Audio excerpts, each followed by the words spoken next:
guys and gals, my name is Jasmine Court and I am the founder of Color My Story, and welcome to the virtual experience. If you've never been to our live experiences before, you're definitely in for a new treat.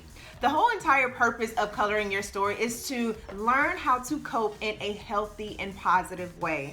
The whole point of Color My Story is to share your stories. Color represents capable of learning through others' realities. So color is a three-step process. The first step is you write it, the second step is you color it, and the third step is you share your masterpiece. So before we get started, there's a few house rules you need to know. You must have fun, you must be transparent with yourself, and you must have a few things around you that you love. So you need to have some music playing that really connects to your soul, and you want to make sure you have some things around that you really enjoy. Like I have my Life Water. I love this brand. They support the arts and it's really good water. I also have my Dove chocolates because I love the inspirational messages while I'm painting. And again, I'm a chocolate girl, so I like chocolate. And yeah, so you just want to have those things around. So let's get started.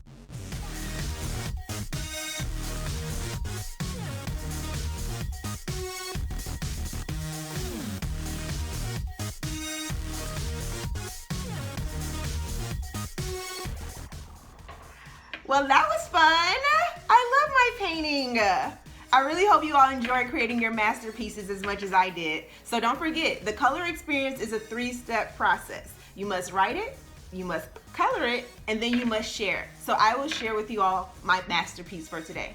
So today I wanted to create something about my business. That's a huge part of my story. So I wanted to have a reminder in my room that is just a daily reminder of what it is that I'm trying to accomplish. So the purple represents the growth and the masses and the new heights I'm trying to attain with my business. And the green represents the peace. I feel so much peace knowing that I'm walking in my purpose and I want to continue that feeling.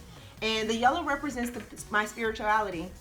I just want to see that continue to grow as I walk in my purpose, and I want both my business and my spiritual walk to be aligned. So this is what I created today. I truly hope you enjoyed your masterpiece, and it's somewhere in your home that will be a daily reminder of everything that you're trying to either let go or let grow. So remember, coping can be fun and healthy. So happy coping and happy coloring. Bye.